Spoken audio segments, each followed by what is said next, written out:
أعوذ بالله من الشيطان الرجيم بسم الله الرحمن الرحيم ارجعوا إلى أبيكم فقولوا يا أبانا إن ابنك سرق وما شهدنا إلا بما علمنا وما كنا للغيب حافظين۔ تم جا کر اپنے والد سے کہو کہ ابا جان، آپ کے صاحبزادے نے چوری کی ہے،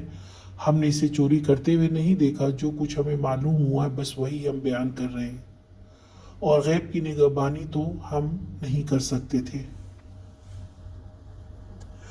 یوسف علیہ السلام کے بڑے بھائی نے کہا تم سب جاؤ، والد کو بتاؤ ان کے بیٹے نے چوری کی ہے، لیکن ہم نے اس کو ایسا کرتے نہیں دیکھا، ہمیں غیب کا کیا علم، ہم نے بس خبر سنی ہے کہ اس نے چوری کی ہے،